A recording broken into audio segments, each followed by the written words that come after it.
Hello and welcome everyone to episode 14 of Feedback. I'm Laura Barger, one of the pianists from Yarn Wire, and we're so happy and thrilled actually today to have two amazing guests with us, Catherine Lamb, composer, and Kerry O'Brien, who teaches musicology at Cornish College in Seattle. Welcome to you both. Thanks so much for joining us. And we're going to be talking today about Kat's piece for us, Curvo Totalitas, which comes actually is in two versions. The first version premiered, I think, in 2016, and then the second version in 2017. But it's really a special piece for us, and we're so happy to have both of you here today. Just a reminder for those of you watching, if you have questions, you can always email those to us ahead of time or during the show to feedback@yarnwire.org, or join the live stream on Twitch, YouTube, or Facebook to ask questions in real time. With that, I'm going to hand it over to you, Kerry. Great, thank you. Thank you all for having me. I'm a longtime fan of all of your work, so yeah, I'm excited to do this. I think it could be fun to maybe start by showing a video excerpt for any folks who aren't familiar with the piece. But before we do watch a short excerpt, I wonder, Kat, if you could just offer a brief introduction to the piece. I think from the video, it'll be clear what instruments are being played by Ian and Russell, the tam-tam and steel sheet. But I wonder if you could also describe, before we hear it, what we're hearing from the MIDI keyboards before we watch this video. Yeah, well, it's a kind of precursor to a series of pieces that I call Prisma and Interius that come just after, but this thing I was experimenting with of filtering, I mean, in the case of Prisma and Interius series, it's filtering live the outside, but in this case, filtering directly the tom-tom and the steel sheet, and using that as the kind of source material itself, or subtractive synthesis for the tonal information. So just creating a kind of, in a way, elemental synthesis, but directly from those two instruments, and finding threads between them, musical threads between them. Totally. Yeah. Great. I mean, is it safe to say that they're all playing those metal sounds together? Just some are like actually touching them and others aren't, I guess? You mean because, well, one of the synths, wait, Laura was, I'm forgetting who was the tom-tom, who was the steel sheet. I think Laura is paired with Russell. Yeah, I'm the steel sheet. Yeah, right. Yeah. Right. I play tam-tam, and Ning was, I think, paired with me. Yeah. So it's, two sets of, the kind of, in a way, the synthesized version. Well, but it's not even synthesis. It's just filtered, synthesis of the thing. Yeah. In pairs. Awesome. Yeah. So I think we have like a 5 to 6 minute excerpt queued up. It's maybe a lengthier excerpt, but it's a slowly shifting piece. So I want to like listen a bit. So maybe we can listen to that first and then chat a bit more.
Great. Awesome. Okay. So maybe we could, I'd love to just hear a little bit about how this collaboration began. Maybe if any of the Yarnwire folks want to chime in, just what drew you to Kat's music, what works you maybe had heard before, and yeah, how this collaboration started. I forget how we got introduced to her music. Maybe could it have been through Andrew McIntosh? It's possible. I remember Russell brought her name to us the first time, and I do remember the initial conversation that you and I had about it, Russell, Yeah. where you said, yeah, there's this composer, Kat Lamb, and she does all this stuff with drones. I was like, cool, let's do it. But Ian, you might have been familiar with her work. Am I right, or did that come later? I think that was later. Okay, so yeah, we don't have our history straight, Kerry. Sorry, but I think Could Lawrence Kampf have also? no. I don't know. Yeah. I feel like it was Andrew McIntosh when we were talking with him, or maybe even Corey Fogel, because there was like some type of, I think, a CalArts connection to something, and then I think we just reached out to Kat and we're like, what do you think? And it started there. Totally. You should ask Andrew McIntosh because he's going to be a guest, right, in the You're coming right. weeks on. That's I'll text him now. And he's writing you a new piece, is that That's right? right. Yeah, Or- yeah. Great. Yeah. So maybe, Kat, could you tell me a little bit about how like your compositional process worked? I get the sense that so much of this piece is kind of really instrument specific, site specific, which metals are being used and kind of in what space. And so I wonder how much you played with that. Like, did you have your own metals that you experimented with? Were you really picky with the kind of metal sheet that was used in performance? Or I'd love to just hear like how you worked with that process. Yeah, I mean, that part was actually really a collaboration, I thought, because both of you are sending, Ian and Russ were sending over, okay, listen to this tom-tom or this, I don't know, I got so many different, and also not just tom-toms, but different, just different instruments and different pitched instruments, and different steel sheets. I mean, I guess we went through a few different steel sheets, right? Mm-hmm. And then Yeah. there's also logistically which ones you could travel with, and yeah. But have you always used the same steel sheet, or maybe that has changed a little bit? When we're here in New York, we use the same steel sheet, and we kind of sized it based on what would fit in a car. We have this really huge one that we used for this Rafael Sendo piece, but it's like 10 feet tall. So that was out of the question. And so we have this littler one that's more manageable, and we had a collection of gongs. So we chose, I think, a 28-inch Paiste. And if we're driving around, we just like toss those in the car. But when we did it in Luxembourg, we couldn't travel with it, so we had to source those different instruments, and that's been interesting. We re-recorded them to make those pieces happen because of the way that the piece works. Yeah. If I'm remembering correctly, I think I had a faulty mental idea of how the electronics work, so thought that we needed a sound sample of the tam-tam that was as long as the piece would be. Oh, right. Yeah, I remember And that. I believe, I don't know, Russell, correct me if I'm wrong, but I think I spent at least 30 minutes in a bathroom in Luxembourg, which was the quietest room, recording, rolling very quietly. TMI, yeah. Oh, I remember that. Yeah. And then, I remember at the beginning of the piece, at the beginning of the process, when both of you were sending me recordings of different, especially Ian, we were trying to figure out, okay, which tom-tom to use, or which, what made the most sense. But because at first I remember having the imagination that I would sort of spectrally analyze the particular instrument that you chose. But actually what ended up happening is, actually, the more it's in line with the, if I filtered things in line with the fundamental of the tom-tom, it would actually distort. If I did, but so I ended up actually just working with two more pure overtone series that were, so they're 3/2 apart between the two instruments. So it's actually kind of abstracting. It's a bit conceptual between, it's kind of trying to find a thread between those two instruments. So instead of it, I thought at first I would gather the tonal information from the tom-tom itself.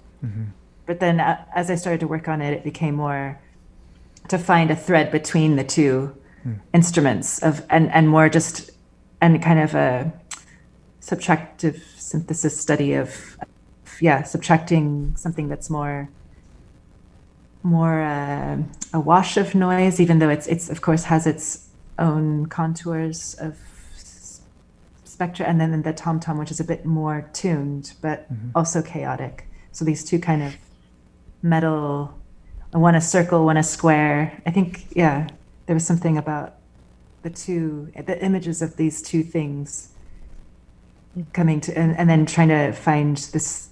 I was really thinking of it as, because it starts with the steel sheet at the beginning and then ends with the tom-tom pure. Just, and then in between there's this, they sort of interact and something emerges, is what I was imagining. Just as like a logistical question, are you saying, Ian, that you recorded, you're talking about recording in the bathroom. So I was seeing in the score that there's an indication that you can just record in the space that you will perform. And I was curious if you ever did that, like for the Pioneer Works concert, or did you try to get like a studio situation for it? I think because the roles that Russell and I do are so quiet, like really like pianissimo to niente, and then maybe the max dynamic we try to get is a healthy piano dynamic. The key was to get like the most pristine, pretty close mic sound. I don't think the acoustic of the space played much into the actual recording. It was more like, see if we can just get a pure sound. Yeah, we definitely didn't perform it in the bathroom, but that was just the place with the least noise. But I remember that being really fun, like, because we did do these long recordings, and it was like playing the piece, but we just listened to those instruments for so long while recording them, and that was pretty awesome. Because we don't have to do that in the piece, but we got to do that in the recording. So we actually got a question just along the lines of what we're talking about right now, especially how the keywords relate to what Ian and Russell are doing. And so this idea of, are the synth parts tuned to these specific instruments? So in other words, would a different tam-tam mean that the synthesizer would actually play different pitches? Yeah, so what I was just talking about, when I decided not to tune it, because originally I was thinking to do that, to base it on whatever the tom-tom that was chosen would be tuned to. But actually, I decided to abstract it further away from it and kind of guide it into another intonation, because it's actually based on 10 hertz and 15 hertz. The two overtone series of those.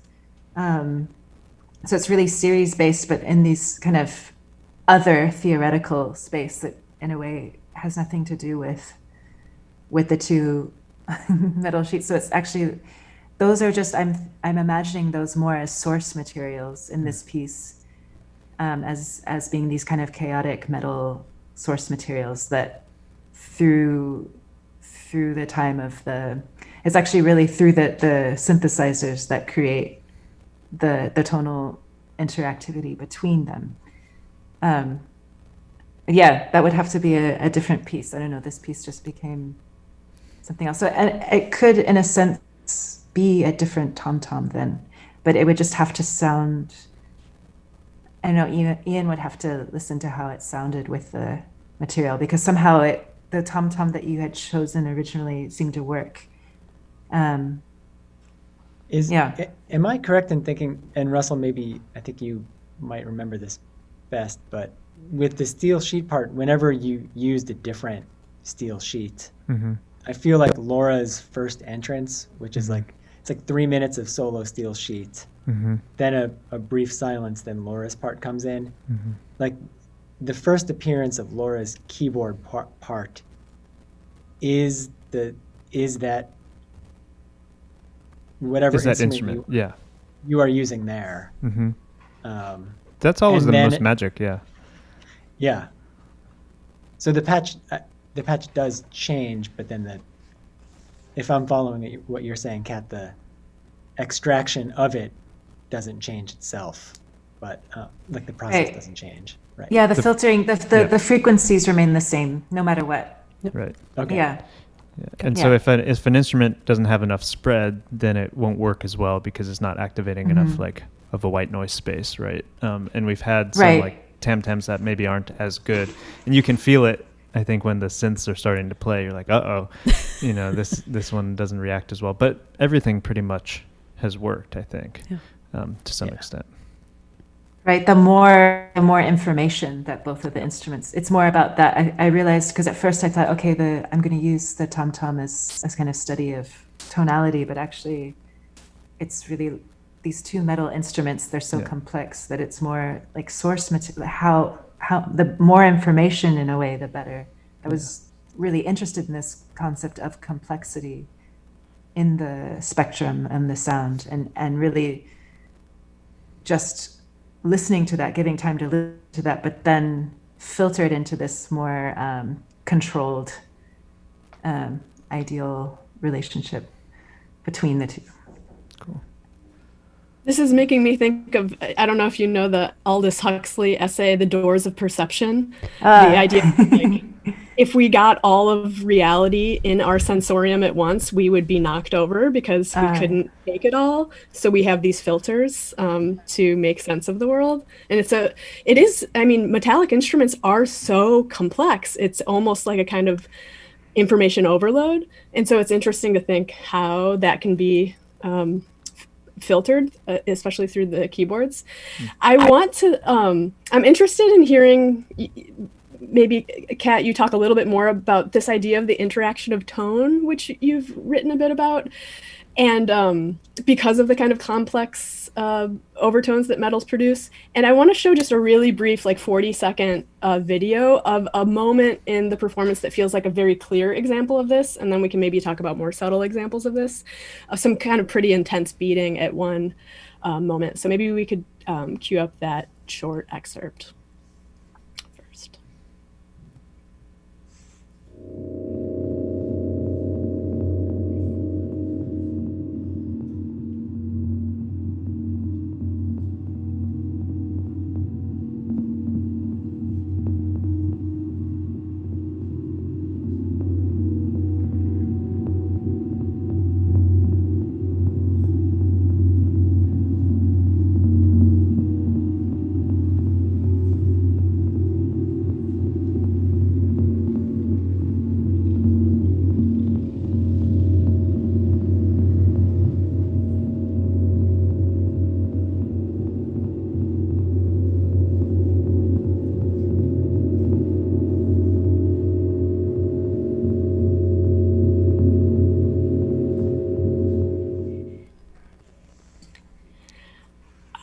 I don't want to pick favorites, but this is one of my favorite moments in the performance. It's really surprising because a lot of the piece is somewhat kind of slow moving, and then there's this moment where it almost sounds like a field drum is playing, and it's almost kind of energizing, I feel, when listening to it. And I wonder if maybe in a basic way, Kat, you could kind of explain what we're hearing, and maybe then more generally this kind of idea of the interaction of tone, or what's like doing the doing in that excerpt.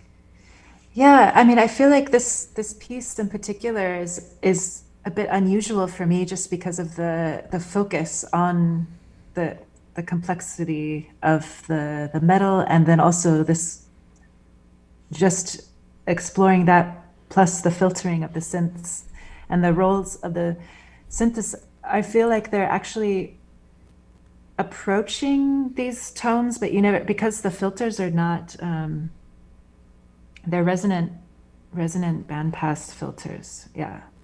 So that and they're still a bit wide, and it's sometimes it's a bit fuzzy, so it's not like you're hearing a sine wave. It's not as clear as a sine wave would be, because and depending on the range, it's letting in more information. So sometimes you do hear the physicality of the two, like of Ian and Russell playing their instruments too, which is also kind of, but it's abstracted.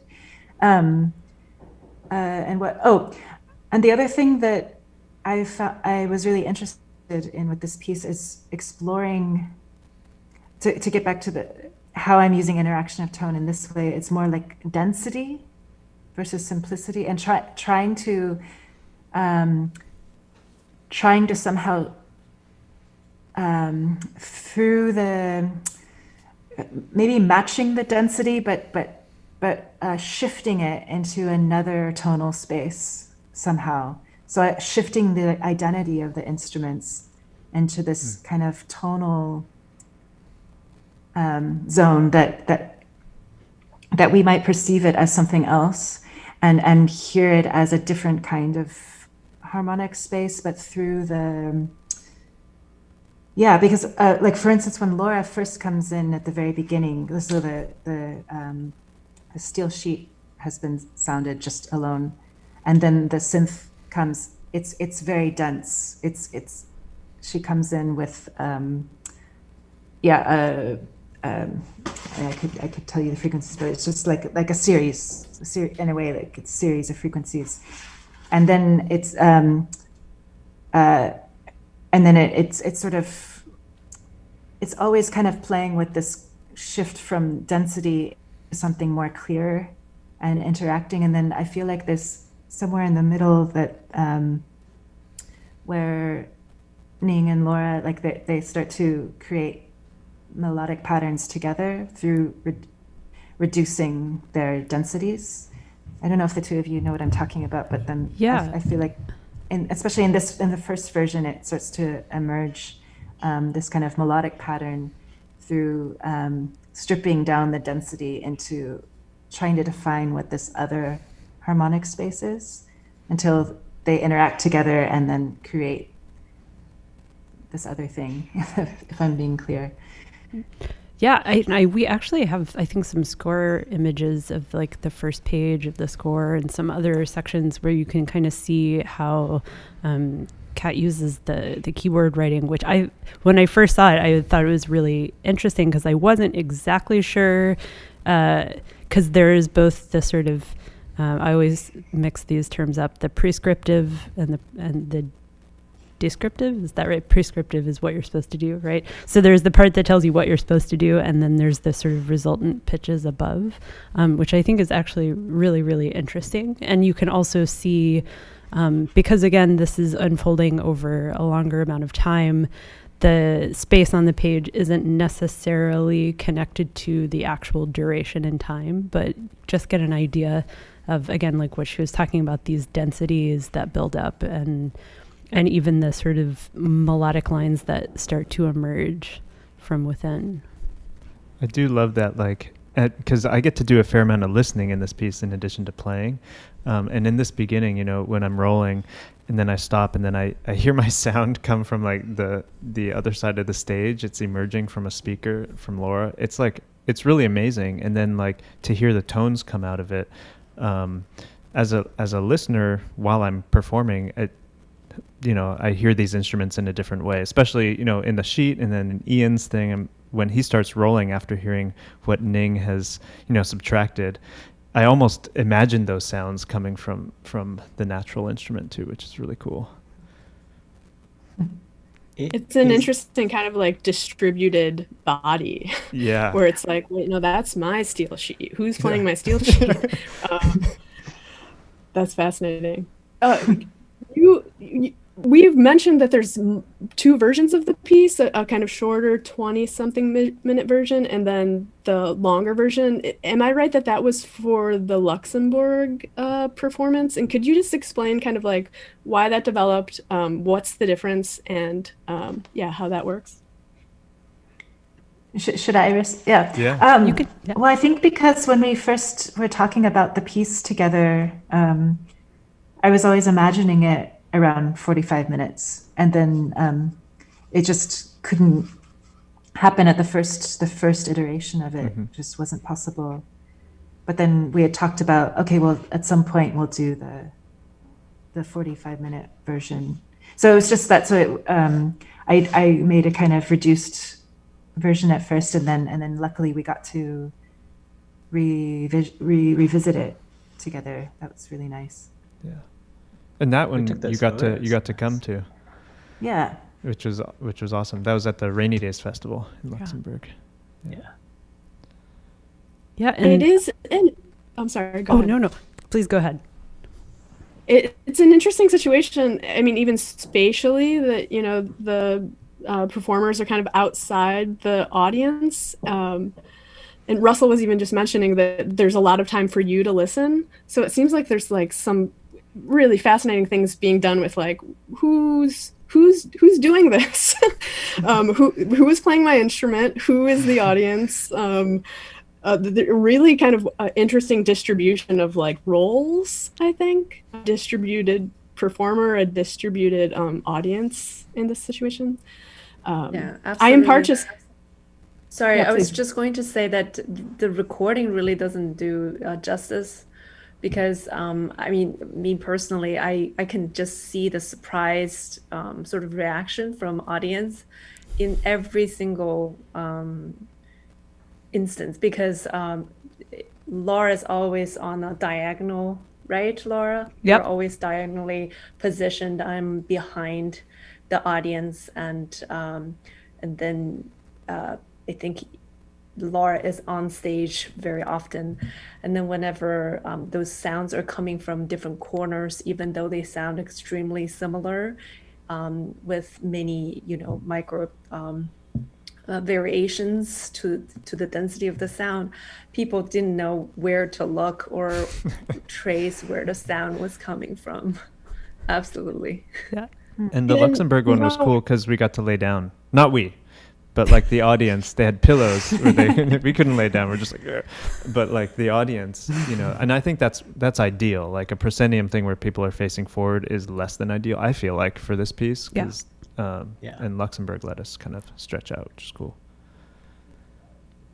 We actually got another question since we're Whoa. since we're talking about this that relates a bit to what we're talking about in terms of the physical space of where the piece is being performed. So the question comes from Brooks, and Brooks asks, "I'd be curious to know what it's like to perform this piece in different spaces. How does the room change the performance and affect the music?" And I think, yeah, because we were talking that the acoustic space at Pioneer Works in Brooklyn is very different than the sort of black box theater space we performed in Luxembourg. So that difference between a really resonant space and we performed at some other places too, but I think Pioneer Works was definitely by far the most resonant. Correct me if I'm wrong, Jörn Wires. No, that's right. Yeah. I mean, Yeah. Kat, what do you think is an ideal space for this? I think we talk about this a lot, I feel like, but I'm not sure what the ideal is. Yeah, I mean, maybe I'm not sure either. I think I would like to hear it in different spaces. I thought that, well, okay, I only got to hear the one instance live in Luxembourg, and yeah, in that kind of a space, the black box theater. I mean, it is kind of interesting to also hear it, something like that, in a dry space. I mean, also because I think with this piece in particular, I felt to me like it had very, which isn't, I feel like when I'm working more with purely acoustic instruments that are, usually I'm just imagining them in a more classical scenario of being together so that they can really hear each other. But in this case, I mean, you are listening intently to each other, but I always thought from the beginning of, for some reason, placing the four of you in corners to each other, and this kind of the picture of the circle and the square somehow, and then the synthesis versus the actual, and the two synthesizers on top, and just something about that visual in a space and the audience in the middle. I'm curious what your thoughts are, if in a black box theater kind of situation, if that's more enhanced. Because I could sort of see the interest of also a resonant space too, just to, but it would have a different context. I feel like if it's an acoustically designed space, like I'm thinking there's a black room, a black theater at MPAC up in Troy, New York, that's very dry, but you can hear everything. Yeah. And so if it's acoustically designed, I feel like something dry, it would sound kind of cool, like electronic, Right. you know, it'd be very clear. But I think, at least I feel, and I'm guessing you guys all feel this way too, in a more resonant space, I feel able to pass the sound better to the synthesizers, which I know that sounds a little funny, but, you know, I have to think of, you know, my sound resonating and then Laura kind of picking it up and then processing it. Whereas like if it's a super dry, random space that's not intended for music, that energy, I feel like it gets lost, you know. And the The sounds are dynamic more- ceiling is different too Yeah. in those spaces. Yeah. You would think it would sound louder in a dry space, but somehow Yeah. I remember in Luxembourg we were actually upping the volume much more than I anticipated because there just wasn't that, like Russell said, that sound didn't linger in the room, so we needed to sort of help it out with a little more volume. Ian, what were you going to say? No, just that in a drier space, the sound becomes much more local. It kind of accentuates that four corners thing. But just one other random thought, just Kat, because you're saying circles and squares. Have we ever played this piece in combination with Misato Mochizuki's The World of Circles and No, Squares? you're right. There we Good go. programming Programmatic. idea for the future. We got to do it. Okay. I want to Alright. offer one more thought on the space, since we're talking about it. It is also, we have played this piece in, I believe, maybe two, unless I'm remembering this wrong, that the stage and then Russell and I are not in the same on the same level, right? Right, yeah. In Los Angeles at the Monday evening concerts, Yeah. we did that, yeah. Do we also play at Stony Brook? We did. At yeah. Stony Brook, Yeah. yeah. It's less than Yeah. ideal. And in Ireland, And Oh, in that's Ireland. right, yeah. Played this We piece played a this lot. piece a lot. many times. Yeah, so that's another interesting, thought is that with the four of us, not only not in line with each other, but actually not on the same level either. So the sound were coming like too very low and then too much higher above the audience. Yeah. I imagine my ideal for this piece, like physically, would be that we're all on the same level. There's like a spotlight, basically like Luxembourg, in a way. I think they kind of nailed the visual of it. But yeah, it's tricky.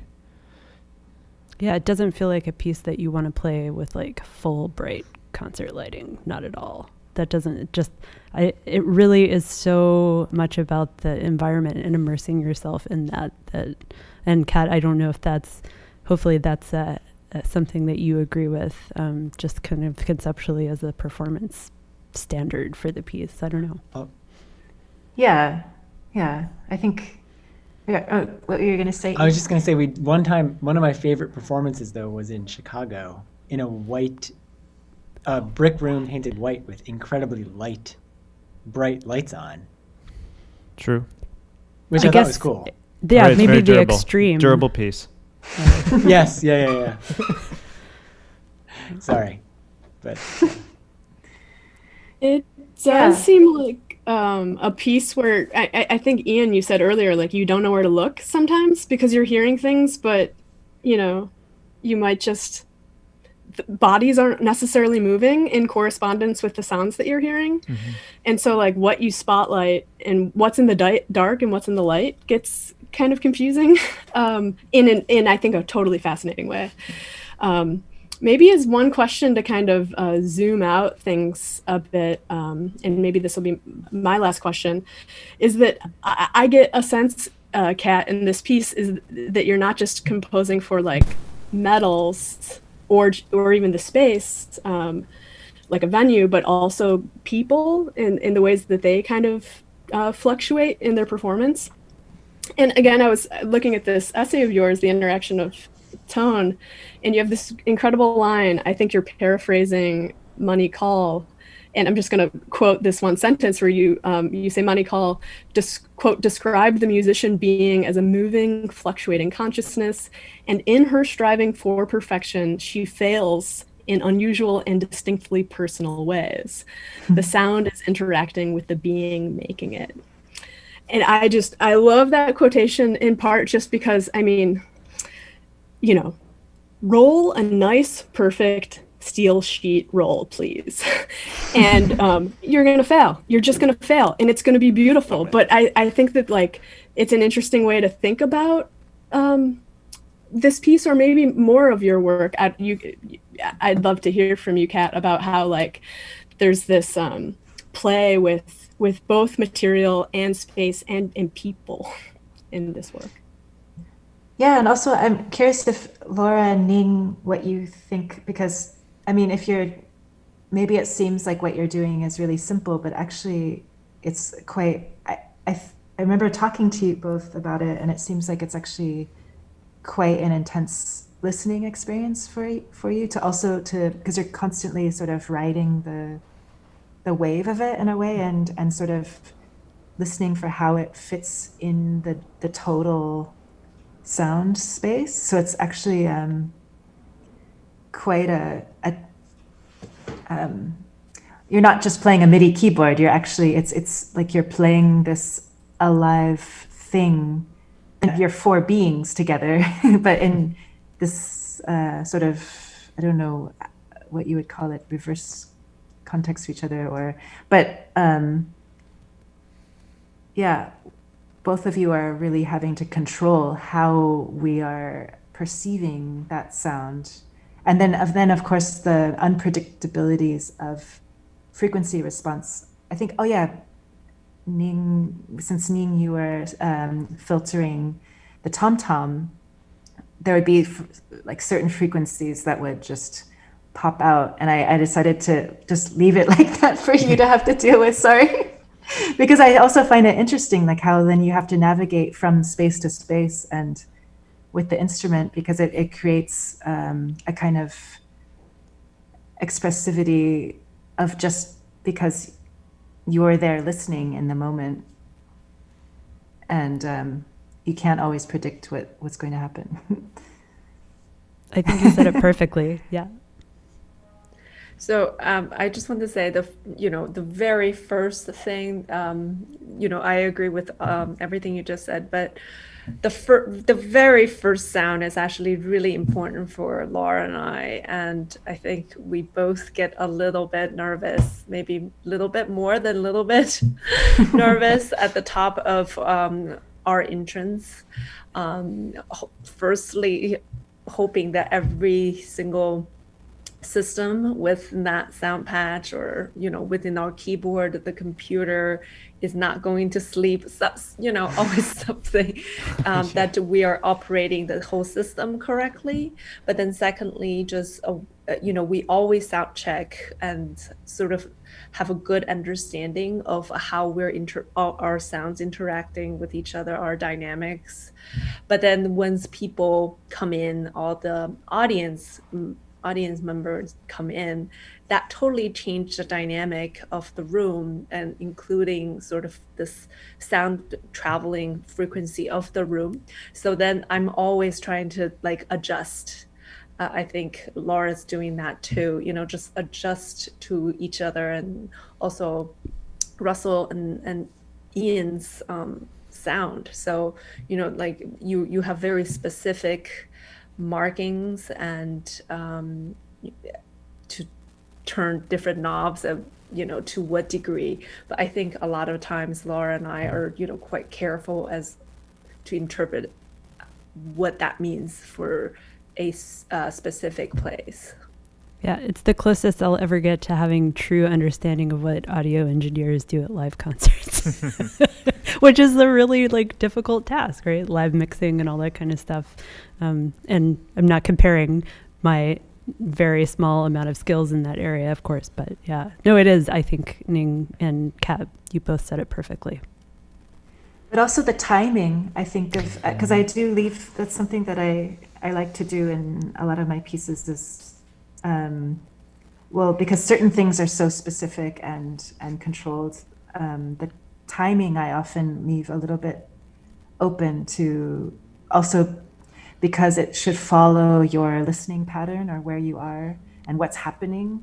So that part is also, I find, the way the two of you place each of the filtered tones as a kind of musicality.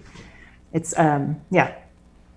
I think, and in chamber music, like this piece is so hard because we actually can't communicate with each other, and that's another point of potential failure, right? Like usually as humans on stage, we can like, I don't know, signal to be louder or be quieter or like react, but really we're kind of on our own. And then the timing element, Kat, we actually made a decision in some of it to, you know, to use timers because because we've been able to play this piece like quite long if it's very open and if we're really listening. But then, you know, even starting those things, we're not going to be totally synced up. So we still have to listen, even if we have, you know, a timekeeping device. And so we have all these cues, a timer, and then not being able to hear each other. So it's actually, it's a very stressful experience. Oh God. Well, not very. I mean, it's not terrible. I'm making it sound awful. Oh, it could be interesting though to just let it go and see how long it would be if you didn't have any kind of device and just went purely from listening and just ignored the timer. 35 minutes. Just what's that? No, I think we played a lot of pieces that end up being about 35 minutes long when we're left to our devices. I feel like that's kind of like a something our brains know. We would just fall into that trap. Yeah. Sitcom lens. It's interesting. Yeah. Yeah. No, I actually, and I don't know, maybe Kerry, this had been in some of our earlier communications or possible topics for the show, but yeah, like that possibility of what if this were like an epic, like full day length piece, you know, like what if it just went on forever, you know, that would be, I think, like an installation, you know, where people could come in and out. That's like another sonic possibility I feel this piece is really well suited to, or at least the concepts that Kat is exploring in this piece are so beautiful. Totally. And I guess one thing I really like about what you said, Kat, is like there's a simplistic way to think that like percussionists are being active and pianists are being receptive, and that's just like such a silly binary to think about this. That we're in this interesting zone of like extremely active reception but by each part, and again it's I think a play with like the role of the performer or the audience or the space puts us in this like interesting zone in which you're asked to do all of it. Be receptive, be active, be a performer, be an audience member, and maybe that's part of what's stressful, but also like totally decentering as a musician, performer, listener for me, even thinking about this. So yeah, I find that fascinating. Yeah. I like to draw a triangle of so there's the interpreter, the composer, and the listener, and that they kind of feed back to each other in a way, but it's that there's these points that create the piece itself. But yeah, without those three things, we wouldn't have it. We wouldn't have the music. Yeah. Yeah, it feels like a little party in the middle of the triangle. Yeah, yeah, yeah. It's a That's rager. that's the goal, I think. Nice.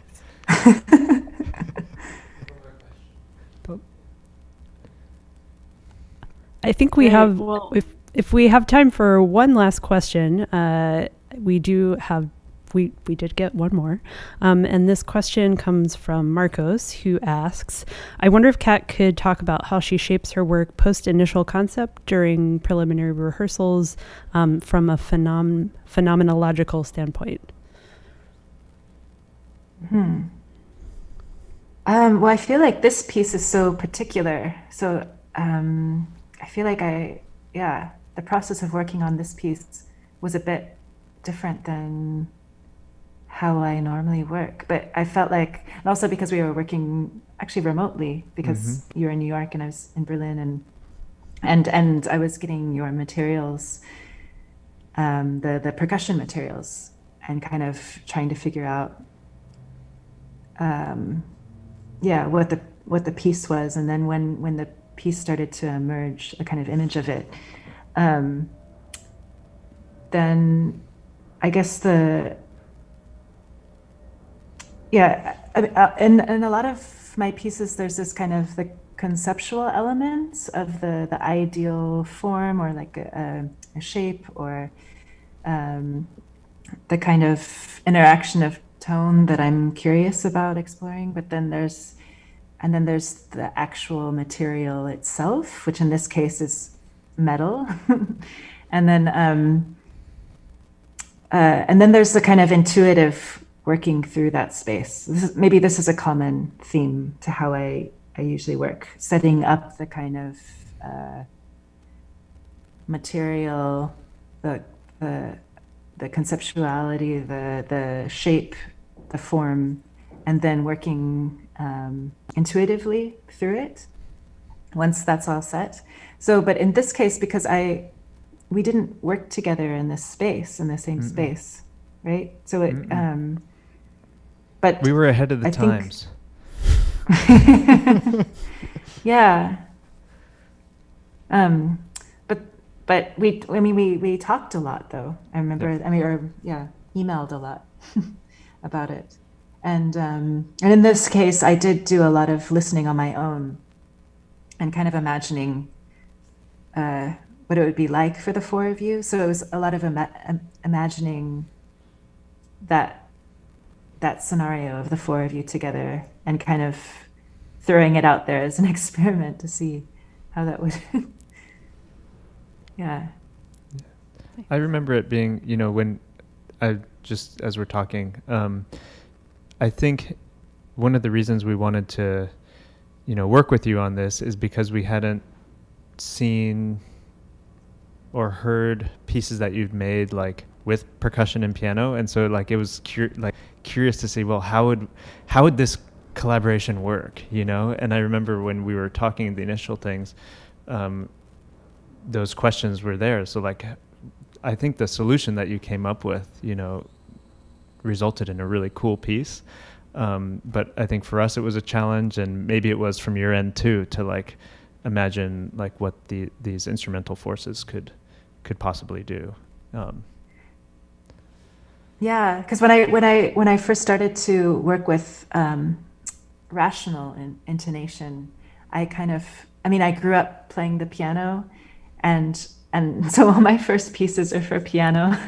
I could send, but Yes, do it. You don't want to see them, but then when I shifted to rational intonation, I kind of put a block to the piano. I was really, no piano. I couldn't listen to the piano for a really long time, but actually recently I'm kind of coming back to the piano and realizing it is actually a phenomenal instrument. I can come back to it with different lens, a different perspective. That's great. Well, I think that's just about all the time that we have for today's episode. And I want to thank both of you. Thank you, Kat, and thank you, Kerry, for joining us. This has been an amazing conversation. And for all of you watching at home or wherever you may be. Our next episode is coming up on Tuesday, October 13th, and we'll be talking with the composer Ann Clear and the ethnomusicologist Mickey Kaneda. So please tune in to check that out. Don't forget, subscribe to our channel here so you don't miss an episode of Feedback. And remember to check out our page on patreon.com where you can support this project in exchange for exclusive member benefits. Thank you all again for joining us, and see you next time.